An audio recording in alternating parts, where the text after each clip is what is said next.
Now I would say our story is our greatest gift, and the obstacles and stuff you have to go through at the moment might suck. If you can change your mindset and your perspective to God's putting these obstacles in your life for a reason, to strengthen your character, to help you build more tools and build resiliency, and just come to realize that eventually all those obstacles you had to overcome are there stepping stones that are eventually going to help you get to where you want to be. Welcome to Athletic Definition. My name is Ray Z. Today, my special guest is owner of Athletics for All, Jose Nuñez. Welcome to the show. Of course, man. It's a pleasure. Thank you for inviting me and giving me the opportunity to share my story and the journey of Athletics for All. It's my pleasure. As I mentioned to you before, I seen you at the park when we were playing basketball during the pandemic.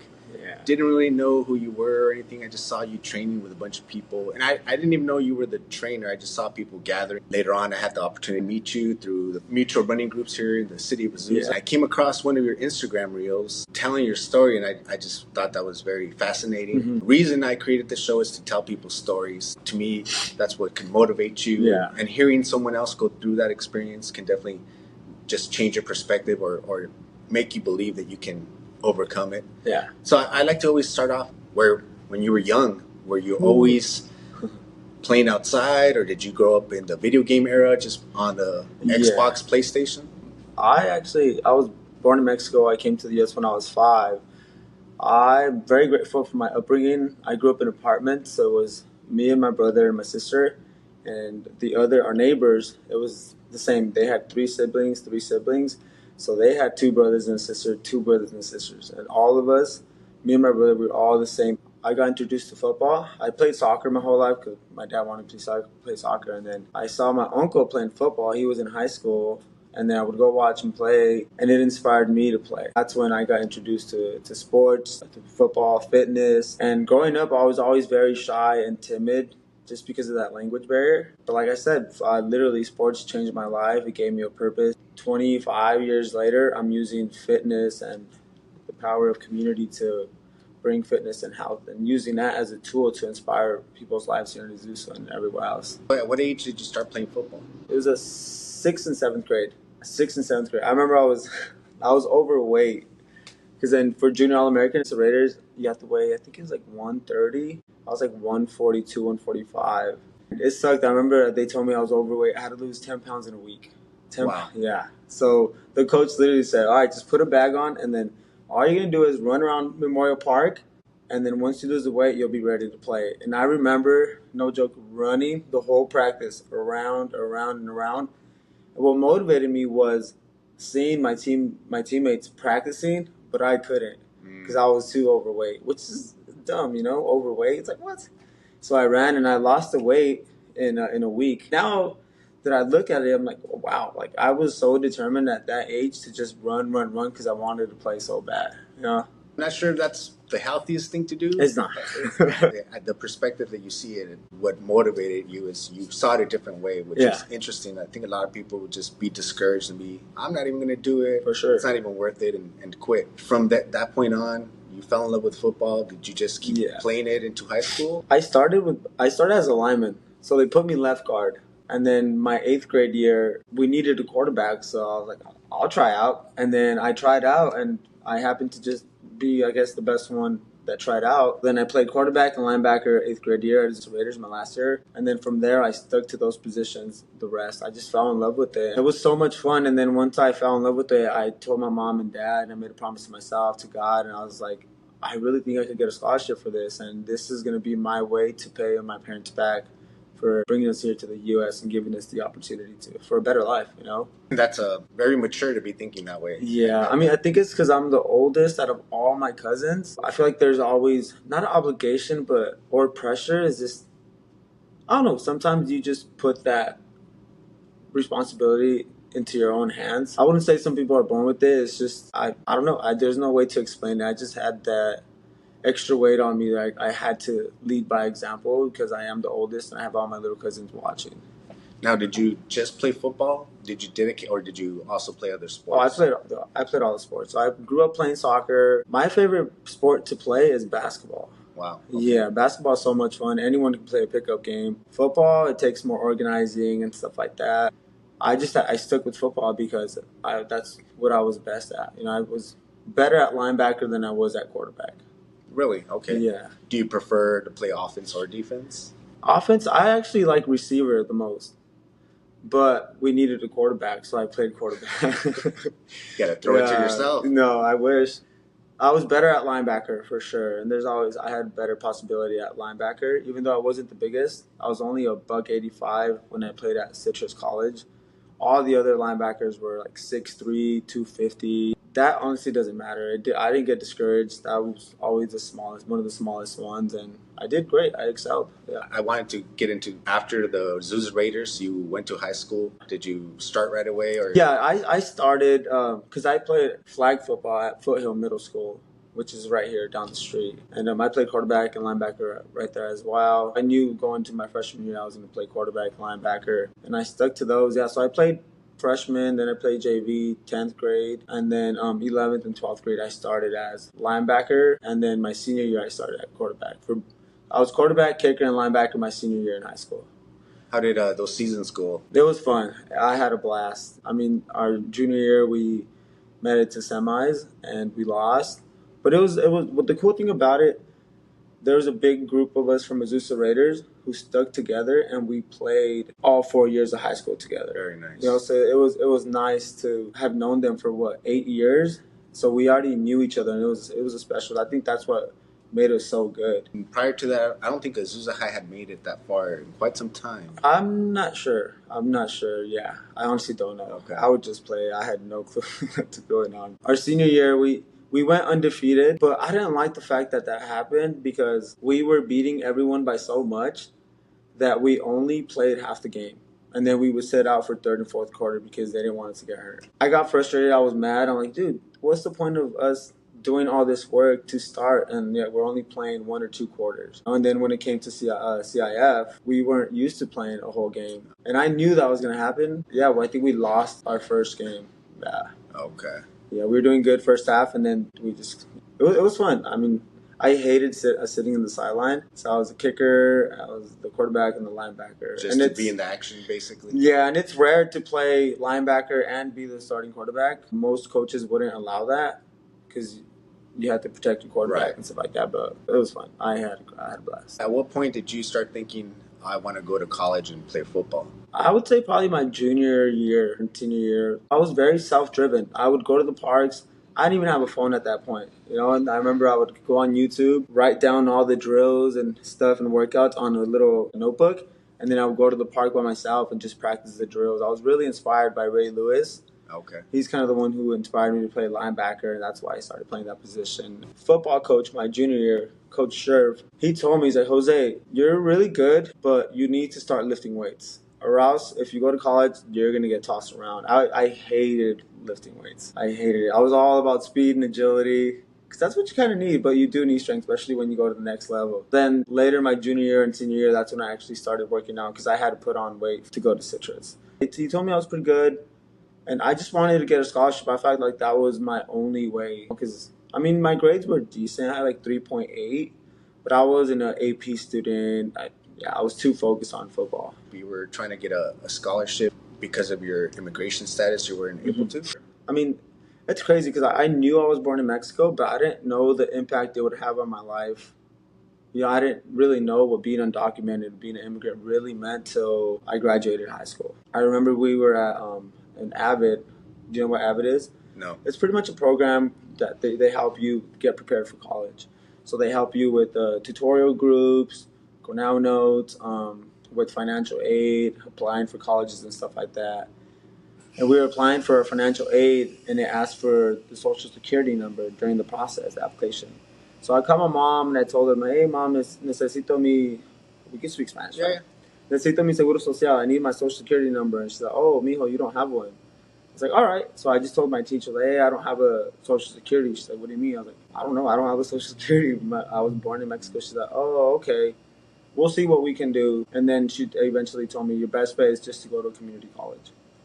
And that's how I ended up going to Citrus. Still, I had high hopes. Okay, I'm going to go to Citrus. I'm going to still play football my 2 years there and then see what happens. Now, I want to get into Citrus and what happened there, but I'm really interested in the whole scholarship thing because have things changed since then? Because just recently on the news, some kid from Azusa High got like 21 scholarship offers to go to Harvard and Yale. And I started thinking about you. When I saw that, I'm like, what's the difference? Like, or did things change because so many students have been affected? Yeah, I'm sure things have changed and there's a lot more help now and awareness. But he was probably brilliant, you know. I mean, to have that many offers. I mean, I wasn't the smartest, you know. I mean, I had talent. I wasn't the greatest player, you know. So to get that many offers from high school, he has me.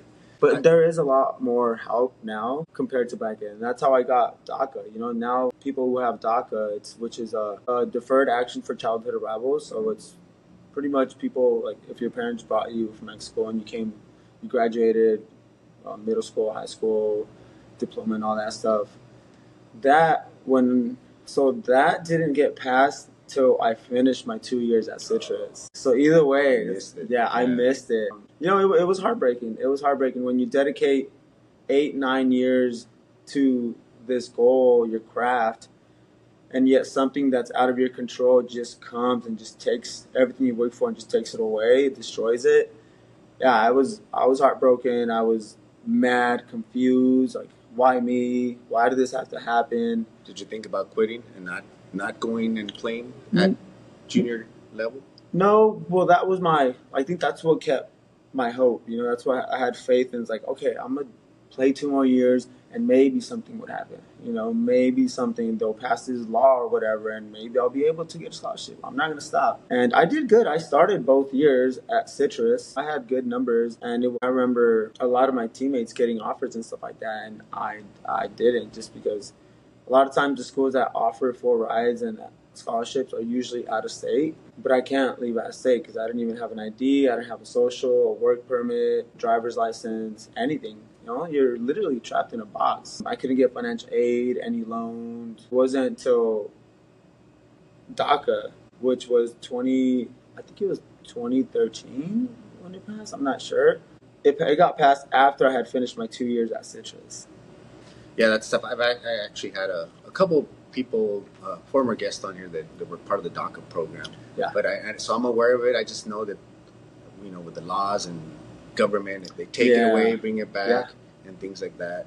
So you went on to Citrus and you played 2 years. And then how long is the program there, like, for football? Like, how long can you play there? Surprise. You can gray shirt is where you take a year off. You just can't take your 12 units. So I think you gray shirt, and which is like you take a year.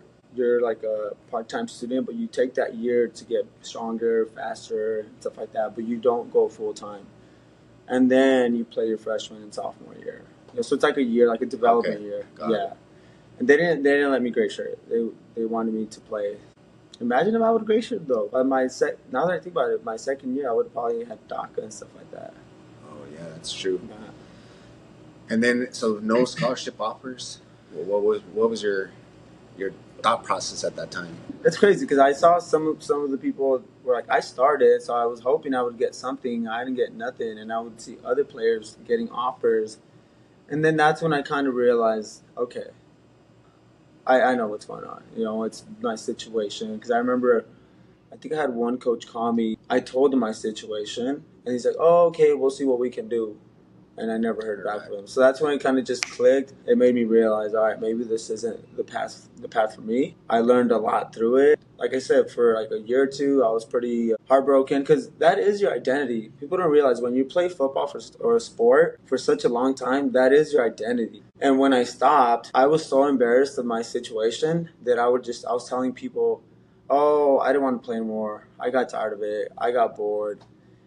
Even for a certain amount of time, I would stay away from going to like the high school games and stuff like that because everyone would ask me the same questions over and over again. Like, oh, Jose, why'd you stop playing football, dude? You were so good. I was like, I just got bored of it.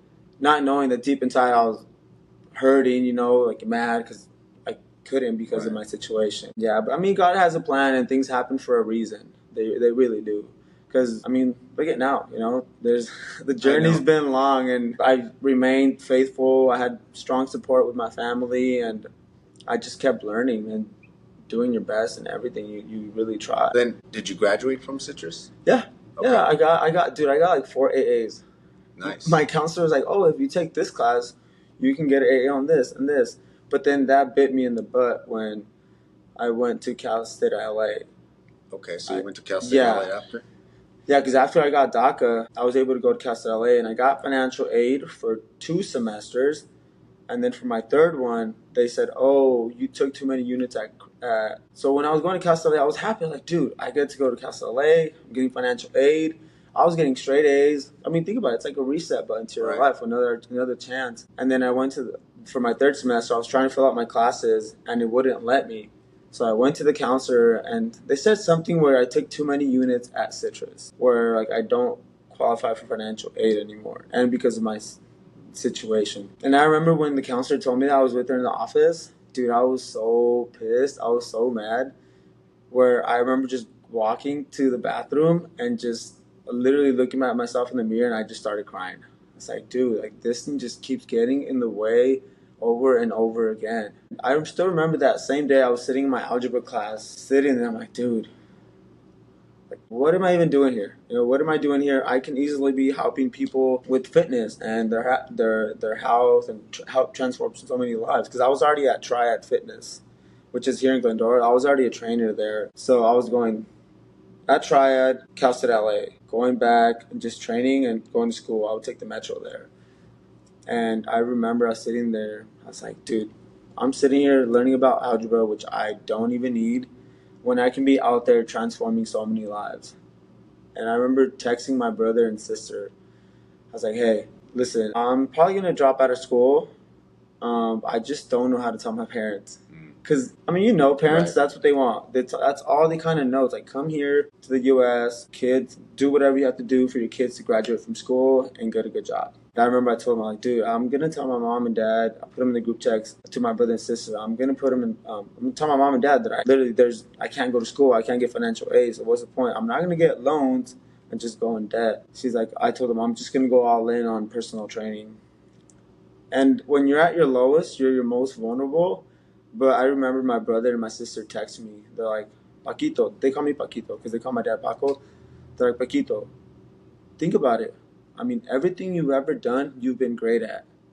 And when they told me that, dude, my confidence just went from like here to here. I'm like, dang. And those were the perfect words. And after that, that same night, I went to my mom and dad. I was like, hey, I can't finish school. I'm not going to get financial aid. I'm not going to apply for loans. I'm just going to go all in on personal training. And they were very understanding. They're like, hey, mijo, this is why we're here. We're here to support you guys in your dreams, and whatever you want to do, get after it. And a lot of times you think you're doing something wrong, but luckily my parents were very supportive. My brother and sister have always been supportive. So when you have a strong support system, I mean, there's no losing, only winning. Obviously you got to do your part as well. Right. Did you go to Cal State LA with the intention? I don't even know if do they have a football program there? They don't. Okay. No, they didn't have football. I was just going for school. To pursue your... Okay. Yeah. It was I forgot it wasn't exercise science. It was community leadership. The thing was called community leadership through physical activity. Now, earlier you mentioned you hated weight training. Yeah. Which is kind of funny now. I know. So, and then you mentioned you work at Triad, but during football you hated weightlifting. Mm-hmm. So at what point did you start enjoying weightlifting besides the cardio and the agility? Yeah. When my coach told me if I want to play in college and be pretty good, you have to get stronger, you have to get bigger. I took his advice, and then I just started lifting. And I was never the strongest, but I enjoyed the process of working out and getting better and learning new movements and building on that, because you really do need the strength and the power to perform. It's very important, and not just for sports but for life in general, which is, I mean, now that's what I do. I train a couple people for sports, but now it's more for optimal health and just overall longevity. And what gave you the interest to start off as a trainer? Well, when I was playing football at Citrus, I would work out at Triad. People would always ask me for advice, and I remember Daniel, he was one of the managers there. He came up to me, he goes, dude, Jose, why don't you become a personal trainer? I never thought about it. I never thought about that. And he's like, oh yeah, just get your NASM certification and we can easily get you a job here. I started working at the Habit, and I told them, I'm only going to be here for a year. Once I get my certification, I am out of here. And they're like, yeah, es lo que dicen todos. That's what everybody says. And then they end up stuck here forever. I'm like, nah, I'm going to get my certification and I'm out. And I got my certification. NASM's a great certification. I learned a lot. Once I got certified, they got me a job there. Nice. Yeah. And I still remember my first boot camp class, dude. I was so nervous. I hate being in front of people. I hate it. I don't hate it. It's just, dude, I get nervous. And I've always, like, my mom, even to this day, my mom's like, I don't even know how you do what you do. Because I've always been that shy, quiet kid who, like, that's why I enjoyed sports, because you didn't have to talk much. You let your actions speak for themselves. So sports was perfect because I was never that captain or the leader who, like, talked out loud. Yeah. It was never me. That is so interesting, especially where you're at now. Yeah. So you got interested into training because a little bit of people asking you, I know you like to help people. Yeah. So then you go to Cal State. It doesn't work out there. What happens next? I went all in on personal training. Yeah. So I started teaching boot camp classes. Go back to my first boot camp class. I remember it was at 5 p.m. and I get there and it was 5 p.m. and there was one person. I'm like, all right. I mean, it's just one person. It is what it is. And then, boom, there's like 10, 15 people who showed up like at 5:05, 5:10. And to this day, no one ever shows up on time. It was interesting because it really brought me out of my comfort zone. And then also, when you're a trainer, you have to get your own assessments. So you have to walk around the gym and talk to people and stuff like that. And obviously, that was nerve-wracking. I didn't like it, but it was something I had to do. And that's probably been a great developing phase, helped me build that foundation. Just breaking out of that shell. Yeah, I'm an introvert. I'm a quiet person, and here I am doing a podcast. And I know that majority of people have a fear of public speaking. Yeah, so it's normal, and I could imagine the nerve-wracking.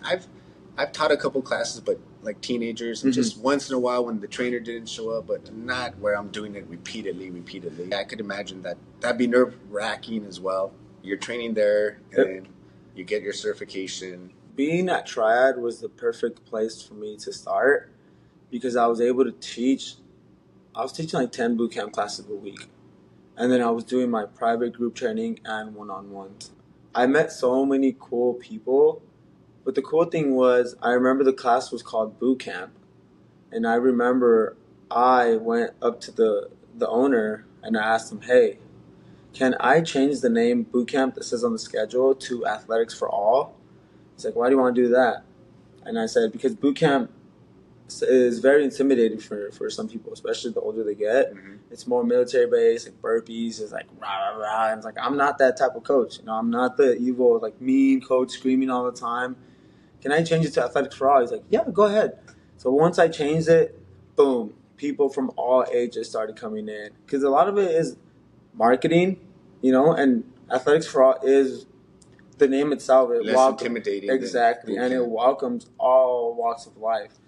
So I was able to meet so many cool people there, build great relationships, and then I started doing I call it Saturday Sweat Sesh at local parks every Saturday at 8 a.m. Till this day, I still do it. And then it was nice because some of the people from the group training, from the boot camps, mornings and evenings, we would all get together. Whether it was at APU, at Memorial Park, or anyway, there's like 4 different parks we would just go to. And I would get there early, bring my dumbbells and medicine balls. We would just jam out and work out.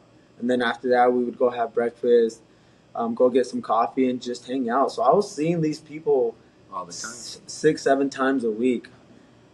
We've been doing that for the past 8 years ever since. It's nice because I still remember I would never, like the first 5, 6 months, I didn't charge. And then the members themselves like, Jose, at least get a donation bin or something. And I was like, And so I got a bin, and then they started putting bin. And then later they're like, Jose, you need to start charging. I was like, okay. So I just charged $5. And then with those $5, I started making T-shirts. That said AFA, like a nice quote in the back. And that was a way to build community. Because when you see someone else with the same logo and the T-shirt from the same gym, it's just instant connection. you know. And then everyone at the gym was rocking the AFA shirts, and it just took off from there. It really did. Where did you get the name from? Because right now you mentioned you had that idea for a while since you changed the boot camp name to Athletics for All. So where did that name come from? So originally, my idea with my brother and my uncle, I wanted to do athletics fitness apparel. Okay. And what we were going to do is sponsor all these different kids, because athletics is, I mean, it can branch out into anything. And we wanted to sponsor whether it was a basketball player, football player, a wrestler, whatever sport, and kind of like make clothing for them. And that was like the brand, the logo. But that didn't work out. I would go to the gym at Triad, and everyone was just on their headphones and working out. There was no sense of community. And I was like, what can I do? And then I was like, AFA, Athletics for All. And it just clicked. I'm like, dude, that's brilliant. Because we already had the logo AFA from Athletics Fitness Apparel. You get me? Yeah, so I switched apparel to All. And it welcomes everyone. And it worked out perfectly. The logo is great. My uncle and my brother designed it. My uncle does all my T-shirts. He has his own company in Ontario. Dude, it's destined, you know? It really is.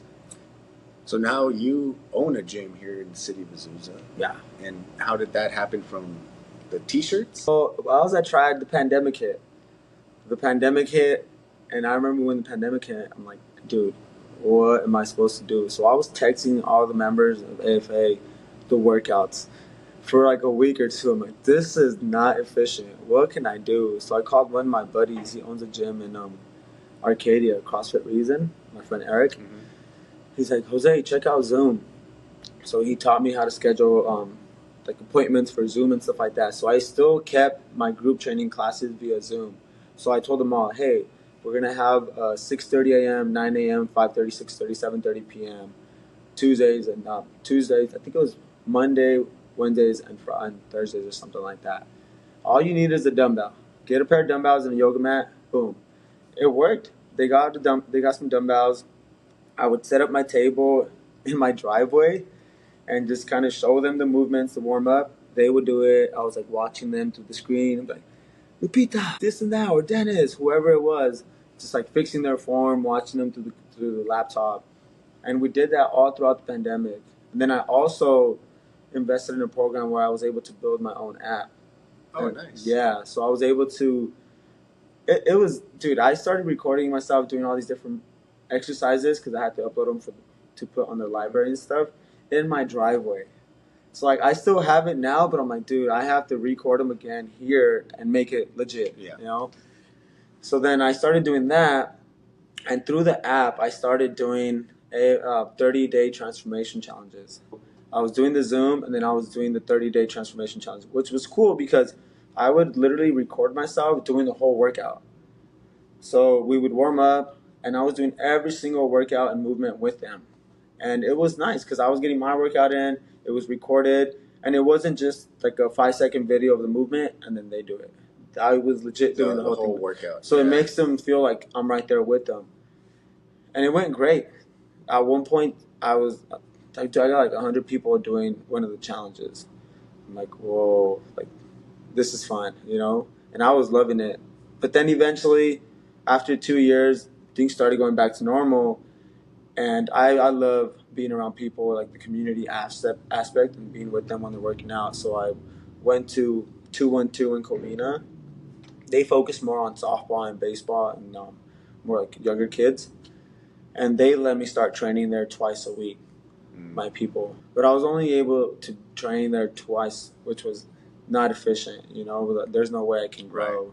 That's when I started looking in Covina, Glendora. A lot of them required a minor use permit.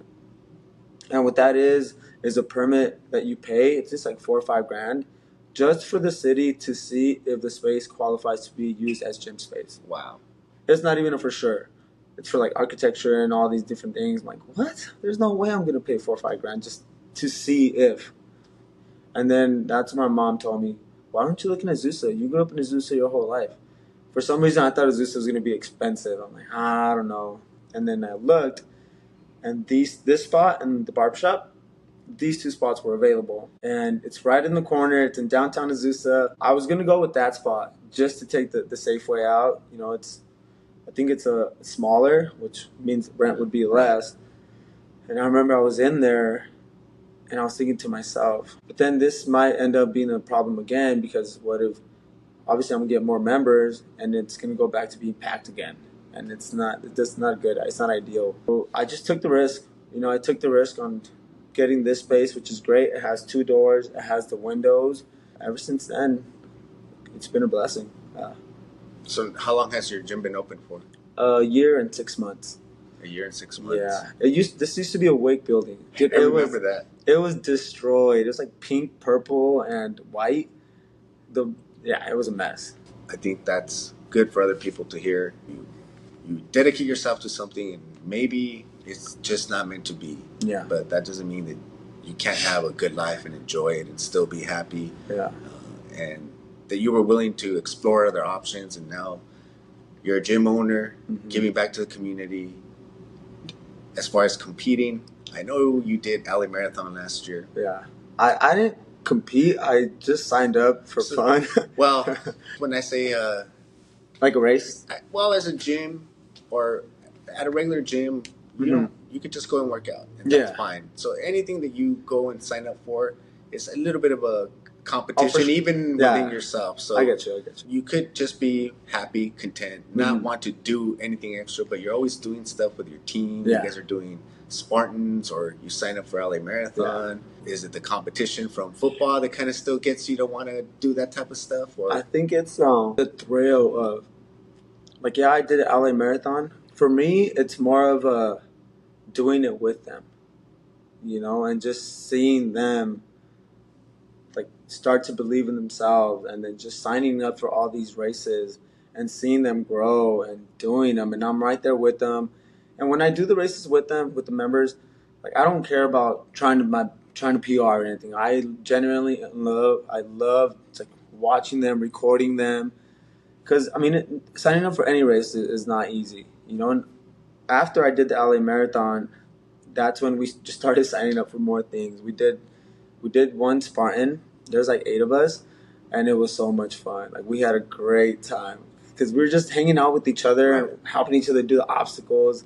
And then we signed up for another one, and then we did one at the Dodger Stadium. I think it was like 35 of us.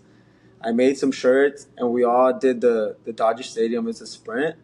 It was so much fun, and I love that. I just love bringing people together, and if we can incorporate health, why not? You know, it's a great time just seeing them smile, work hard, and something about going through like pain and like overcoming something together is just special. Seeing them smile, high fives, meeting new people, it just, to me, that fulfills my heart. Yeah, that has a lot to do with team. But you recently did something, I would say most people are going to say it's crazy.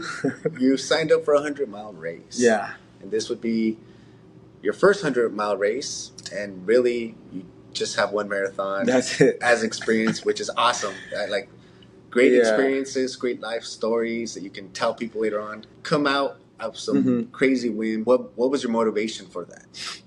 Part of it is like being a leader. I feel like I told you, like, I always led through my actions. Since I was a kid, I was never the one who was like outspoken, stuff like that. And I've been a little content, and that's why I wanted to sign up. But I don't know. I saw the 100-mile I was talking to my girlfriend about this, as like a metaphor to like my life, where it's like, it's 100 miles, but obviously there's some ups and downs throughout the 100 miles. And every one of those ups and downs is a reflection of every obstacle I had to overcome. I like to, like, when I'm in the middle of a run and it's getting hard, I'll just start thinking of stuff that I had to overcome to just fuel me. And, like, it doesn't get me mad, but it brings me, like, that energy from within and encouragement. And, yeah, that's really why I did it. And just to give people hope. 100 miles is crazy. I'm definitely not ready for it. If I would have done another full, it's just another full, you know. But 100 miles, it's like, dude, what the heck are you thinking? Right. Now I'm like, dude, I should have done like a 50 miler. But that's the beauty of it, you know. That's the beauty of signing up. because then you have to train for it. You have to kind of keep yourself accountable, and you have to find a deeper like meaning. You can't just sign up and I'm gonna just do it. There has to be a good reason for you to do it. Do you feel added pressure because you are viewing it as a leader, and then there's always a possibility on anything. You may or may not make it. So if you don't make it, like, does that add pressure to you, or you don't even think about that? Not at the moment, but if I don't complete it, I'll try it again next year. Yeah, and then I'll complete it, and that's it. But I don't want to do it and then say I don't complete it and then just stop. Right. Nah, there's no way. It's like, I mean, I think most people, if you try something, you don't just want to take the L. No. I do know one guy. He tried a 100-mile race 4 times, and I'm not sure they do it at every 100-mile race, but they weigh you once you get into the late miles. So if you lose too much weight, that's it, you're done. So he got stopped at like mile 80 3 times. Dude, that's heartbreaking. And that's what I said. I'm like, if someone tries to stop me, I'll be like, I'm going. Give me a burrito right now. I'm like, if you could stop me physically, then I won't continue. But if I end up punching you and I keep going, I'm gonna go. That's tough. But after his 4th time, he never attempted it again. And I don't want to say that he took an L because but I mean, life is just so weird that you have to be prepared for all scenarios. And mentally, if you're not, it could be very depressing. Yeah. I mean, dude, it's 100 miles. Anything can happen. Like, literally anything can happen. I mean, you never know what to expect. Luckily, one of my friends, Jose, his name's Jose too, he's done a couple ultras. He's never done 100, but he's done a 60. He told me, like, why don't you try it? I was like, I don't know. And then I started watching YouTube videos. Again, YouTube always gets me, bro. I started watching YouTube videos, and I was like, all right, I can do it. And then I signed up. So I'll probably just stay at his pace and just see. I've never done it, so I don't know what to expect. I don't know what too fast or too slow is. So it's something about stepping into the unknown and not knowing what's going to happen. We'll see. I mean, pray for me. There is something about stepping into the unknown and that challenge of, I'm not sure if I can do it. I love that. That's why for a long time I'd always just try and outdo what I did the previous month or the previous year. But you've done I've how done many? Like 62. But it started little by little, like, well, let me try to do it back-to-back. So I did a back-to-back marathon, one Friday, one Saturday. Oh, wow. Okay, I did that. Let me try it again. And then I'm like, oh, I'm going to do a marathon, and within a week I'll do a jiu-jitsu tournament. I did that. Started building the confidence a little bit. Oh, now I want a marathon a month. Like you said, you just tried it, and then that's what helped build the confidence. And the thing is, most people are afraid to try. And just try it. Even if you fail, that's fine. You tried it. And the thing is, we have so many limited beliefs that our own mind stops us when we're in reality, we probably are more than capable of doing it.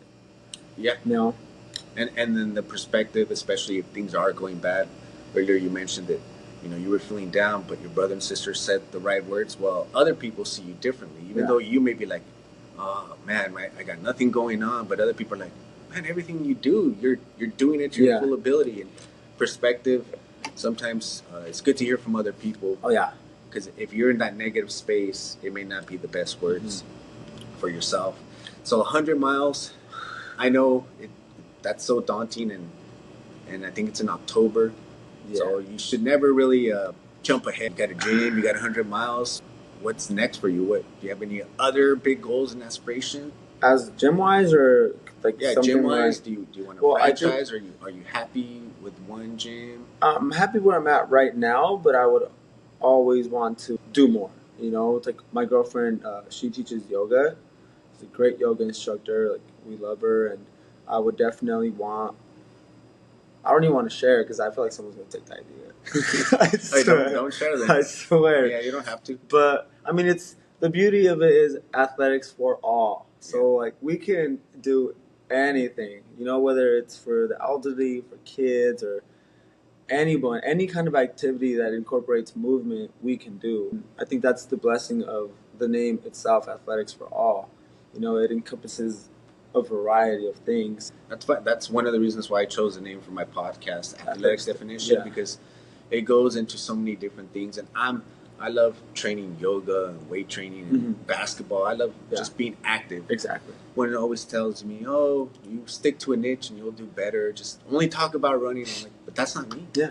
And athletics isn't just about that. And a lot of times I see where athletes get hurt because they only play one sport. Yeah. You should cross train. You should get other movement. Like overall, just better for the human body. As we're talking longevity.